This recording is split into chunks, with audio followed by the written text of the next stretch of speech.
ഇത്തവണത്തെ ലോക്സഭാ തെരഞ്ഞെടുപ്പിൽ കണ്ണൂരിൽ നിന്നുള്ള UDF സ്ഥാനാർത്ഥിയായ കെ സുധാകരന്റെ ഏറ്റവും വലിയ വെല്ലുവിളി എന്ന് പറഞ്ഞിരുന്നത് അവിടെ മുൻപ് കോൺഗ്രസ് സ്ഥാനാർത്ഥിയായി മത്സരിച്ചിരുന്ന കോൺഗ്രസുകാരുടെ എല്ലാം പ്രിയപ്പെട്ടവനായിരുന്ന മമ്പറം ദിവാകരൻ എന്ന സ്വതന്ത്ര സ്ഥാനാർത്ഥിയായിരുന്നു.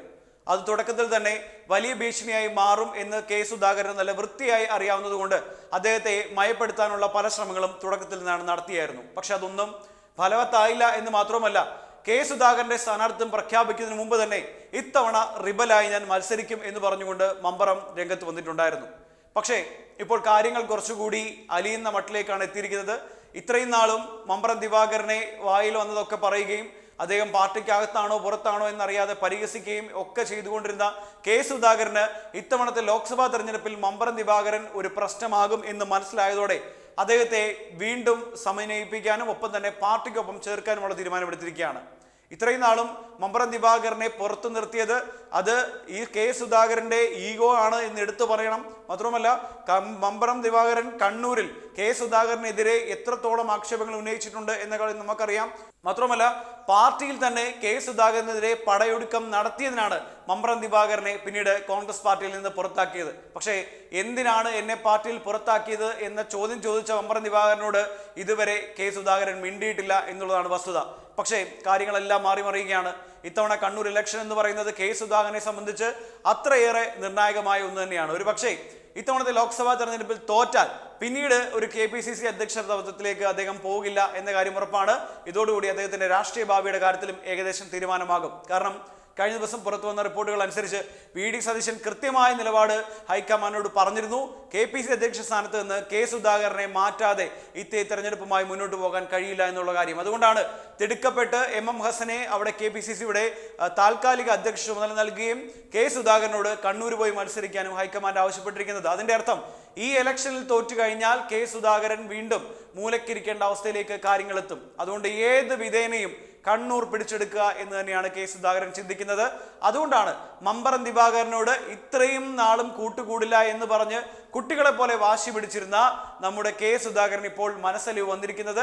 അദ്ദേഹം നേരിട്ട് വിളിച്ചില്ല, പകരം ഇപ്പോഴത്തെ KPCC അധ്യക്ഷനായിരിക്കുന്ന ഇപ്പോഴത്തെ താൽക്കാലിക ചുമതല അധ്യക്ഷനായിരിക്കുന്ന MM ഹസനെ കൊണ്ട് കഴിഞ്ഞ ദിവസം മമ്പറം ദിവാകരനെ വിളിപ്പിച്ചിരിക്കുന്നു. ഈ ഒരു ഇലക്ഷനിൽ മത്സരിക്കരുത്, മാറി നിൽക്കണം, പാർട്ടിയുടെ എല്ലാ സ്ഥാനങ്ങളും ഞാൻ തിരിച്ചു തരാം എന്നാണ് MM ഹസന്റെ പ്രഖ്യാപനം. അത് ഏതുവഴി വന്നു എന്നുള്ള കാര്യം നമുക്കറിയാവുന്നതേ ഉള്ളൂ. കാരണം അവിടെ മമ്പറം ദിവാകരൻ നിന്നാൽ അത് തോൽവിയിലേക്ക് പോകുമെന്നും തന്റെ രാഷ്ട്രീയ ഭാവി അടയുമെന്ന് ബോധ്യമുള്ള ഒരേ ഒരാൾ അത് കെ സുധാകരൻ തന്നെയാണ്. അതുകൊണ്ടാണ് മമ്പറം ദിവാകരനോട് ഇപ്പോൾ അനുരഞ്ജനത്തിലേക്ക് കാര്യങ്ങൾ എത്തിക്കൊണ്ടിരിക്കുന്നത്. മമ്പറം പറയുന്നത് നോക്കട്ടെ, കാണാം, എന്താ ചെയ്യാൻ പറ്റുമെന്ന് ഞാനൊന്ന് ആലോചിക്കട്ടെ എന്നാണ് മമ്പറം പറയുന്നത്. കാരണം ഇപ്പോൾ ആ ബോൾ കിടക്കുന്നത് മമ്പറത്തിന്റെ കോർട്ടിലാണ്. കൃത്യമായി പറഞ്ഞാൽ കണ്ണൂരിൽ കെ സുധാകരൻ വല്ലാണ്ട് പേടിച്ചിട്ടുണ്ട്. ഏതെങ്കിലും തരത്തിൽ വോട്ട് ചോർച്ച ഉണ്ടാകുമോ എന്ന പേടി അദ്ദേഹത്തെ വല്ലാതെ അലട്ടുന്നുമുണ്ട്.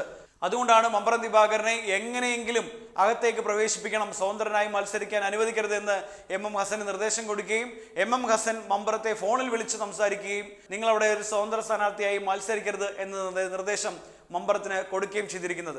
ഈ മമ്പറം ദിവാകരന്റെ കഥ കൂടി നമ്മളൊന്ന് പറഞ്ഞു പോകേണ്ടതുണ്ട്. അതായത് ഈ കണ്ണൂരിൽ കെ സുധാകരനും മമ്പറവും തമ്മിൽ എപ്പോഴും പല കാര്യങ്ങളിലും തർക്കമുണ്ടായിട്ടുണ്ട്. പല വിഷയങ്ങളിലും അവർ കൊമ്പ് കോർക്കുന്നത് നമ്മൾ നേരിട്ട് കണ്ടിട്ടുണ്ടെങ്കിൽ പോലും മമ്പറത്തെ പുറത്താക്കാനുണ്ടായ കാര്യം 2 വർഷം മുൻപായിരുന്നു മമ്പറത്തെ ഈ പാർട്ടിയിൽ നിന്ന് പുറത്താക്കുന്നത്. തലശ്ശേരിയിലെ ഇന്ദിരാഗാന്ധി ആശുപത്രി സഹകരണ സംഘം തെരഞ്ഞെടുപ്പിൽ പാർട്ടിയുടെ ഔദ്യോഗിക പാനലിനെതിരെ മമ്പറം ദിവാകരന്റെ നേതൃത്വത്തിലുള്ള ഒരു ബദൽ പാനൽ മത്സരിച്ചത് പാർട്ടിയുടെ ലംഘനമാണെന്ന് ചൂണ്ടിക്കാട്ടിക്കൊണ്ടായിരുന്നു KPCCയുടെ നടപടി വന്നത്. അതിനുശേഷം KPCCയുടെ നിർവാഹക സമിതി അംഗമായിരുന്ന ദിവാകരനെ പിന്നീട് പാർട്ടി പുറത്താക്കുകയായിരുന്നു ഉണ്ടായത്. വെറും ഒരാളല്ല മമ്പറം ദിവാകരൻ, 2 തവണ ധർമ്മടം മണ്ഡലത്തിൽ നിന്ന് കോൺഗ്രസ് സ്ഥാനാർത്ഥിയായി മത്സരിച്ച ആളുകൂടിയാണ് മമ്പറം ദിവാകരൻ. അതുകൊണ്ട് മമ്പറത്തെ അങ്ങ് ഒഴിവാക്കിയില്ലെങ്കിൽ ഒതുക്കി നിർത്തിയാൽ ഇത്തവണ ഒരു പക്ഷേ മമ്പറം മത്സരിച്ചാൽ അത് തനിക്ക് തലവേദനയാകും എന്നുള്ള പൂർണ്ണ ബോധ്യം കെ സുധാകരനുണ്ട്. അതുകൊണ്ടാണ് ഏറ്റവും ഒടുവിൽ ഒരു അനുരഞ്ജന ചർച്ചയിലേക്ക് കാര്യങ്ങൾ എത്തിക്കൊണ്ടിരിക്കുന്നത്.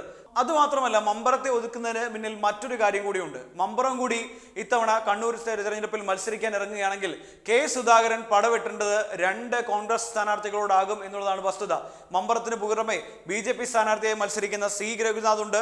C രഘുനാഥ് കഴിഞ്ഞ നിയമസഭാ തെരഞ്ഞെടുപ്പിൽ പിണറായി വിജയനെതിരെ UDF സ്ഥാനാർത്ഥിയായി മത്സരിച്ച ആളാണ്. ഇത്തവണ പക്ഷേ BJPയുടെ ലോക്സഭാ സ്ഥാനാർത്ഥിയായി മത്സരിക്കുകയാണ്. മുൻ മുൻകാലങ്ങളിൽ കെ സുധാകരന്റെ തെരഞ്ഞെടുപ്പ് പ്രചാരണങ്ങൾക്ക് ചുക്കാൻ പിടിച്ചത് നേതൃത്വം നൽകിയതൊക്കെ തന്നെ ഈ പറയുന്ന സി രഘുനാഥ് ആയിരുന്നു. അതുകൊണ്ട് തന്നെ രഘുനാഥിന്റെ പഴയ ബന്ധം വെച്ച് കോൺഗ്രസ് വോട്ടുകൾ മിക്കവാറും ഒക്കെ തന്നെ ഇന്ത്യയിലേക്ക് മാറാനുള്ള ഒരു സാധ്യത കൂടിയുണ്ട്. അതെന്തായാലും കെ സുധാകരനെ കൊണ്ട് തടയാൻ കഴിയില്ല. അതുകൊണ്ടാണ് മമ്പ്രം ദിവാകരനോട് നിങ്ങൾ പാർട്ടിയിലേക്ക് തിരിച്ചു വന്നാൽ മതി, എല്ലാം ഞങ്ങൾ ശരിയാക്കി തരാമെന്ന് കെ സുധാകരൻ ഇപ്പോൾ പറഞ്ഞിരിക്കുന്നത്. പ്രത്യക്ഷത്തിൽ അങ്ങനെ രണ്ട് കോൺഗ്രസ് നേതാക്കളോട്, കോൺഗ്രസ് സ്ഥാനാർത്ഥികളോട് നേരിട്ട് മത്സരിക്കേണ്ടി വന്ന കെ സുധാകരന് ഒരിക്കലും രഘുനാഥിനെ ഇനി BJP സ്ഥാനാർത്ഥി സ്ഥാനത്ത് നിന്ന് മാറ്റാൻ കഴിയില്ല. അതുകൊണ്ട് അക്കാര്യം നടക്കില്ല. പക്ഷേ മമ്പ്രത്തോടൊന്ന് മാറി നിൽക്കാൻ പറയാം, അത് മാത്രമേ കഴിയാൻ കഴിയുള്ളൂ. ഇത്രയും നാളും കണ്ണൂർ അടക്കി ഭരിക്കുന്നു, അല്ലെങ്കിൽ കണ്ണൂരാണ് എൻ്റെ കോട്ട എന്നൊക്കെ പറഞ്ഞിരുന്ന കെ സുധാകരന് പക്ഷേ ഇപ്പോൾ കാലിടറുന്നു എന്ന് കൂടി പറയണം. അതുകൊണ്ടാണ് മമ്പ്രത്തിന്റെ കൈയും കാലും പിടിച്ച് സ്ഥാനാർത്ഥിത്വം പിൻവലിക്കാൻ നടക്കുന്നത്. ഒപ്പം സി രഘുനാഥ് എന്ന BJP സ്ഥാനാർത്ഥി കോൺഗ്രസിന്റെ എത്രത്തോളം വോട്ടുകൾ പിടിക്കും എന്നുള്ള ചോദ്യവും ഇവിടെ പ്രസക്തമായി നിൽക്കുന്നുണ്ട്. എന്തായാലും മമ്പ്രത്തിന്റെ സ്വതന്ത്ര സ്ഥാനാർത്ഥി സ്ഥാനത്ത് നിന്ന് ഇപ്പോൾ മാറ്റുന്നുണ്ടെങ്കിൽ പോലും സി രഘുനാഥ് എങ്ങനെയാകും കെ സുധാകരനിട്ട് പണിയാൻ പോവുക എന്നുള്ള കാര്യം കാത്തിരുന്ന് കാണണം. എന്തായാലും ഈ ഗ്രൂപ്പ് കോൺഗ്രസിന്റെ 3 സ്ഥാനാർത്ഥികൾ അങ്ങോട്ടും ഇങ്ങോട്ടും തമ്മിൽ തല്ലുന്നതുകൊണ്ട് കണ്ണൂരിൽ LDF സ്ഥാനാർത്ഥിക്ക് കാര്യങ്ങൾ കുറച്ചുകൂടി എളുപ്പമാണ്. MP ജയരാജൻ കൃത്യമായി അവിടെ വർക്ക് ചെയ്യുന്നുണ്ട്. പ്രചാരണ പരിപാടികളുമായി അദ്ദേഹം വളരെ ദൂരം മുന്നോട്ട് പോയിക്കൊണ്ടിരിക്കുകയാണ്. പക്ഷേ കോൺഗ്രസിന്റെ തമ്മിത്തല്ല് ഇതുവരെ തീർന്നിട്ടില്ല. സി രഘുനാഥ് ആകട്ടെ, മമ്പ്രം ദിവാകരനാകട്ടെ, കെ സുധാകരനാകട്ടെ, ഈ 3 പേരുടെയും പ്രശ്നങ്ങൾ പരിഹരിക്കൽ മാത്രമാണ് ഇപ്പോൾ കോൺഗ്രസിൽ നടന്നുകൊണ്ടിരിക്കുന്നത്. അതുകൊണ്ട് കണ്ണൂർ സിംഹം ഇത്തവണത്തെ ലോക്സഭാ തെരഞ്ഞെടുപ്പ് കഴിയുമ്പോൾ ഏത് കൂട്ടിലെ സിംഹമായി മാറും എന്നുള്ള കാര്യം നമുക്ക് കാത്തിരുന്ന് കാണാം.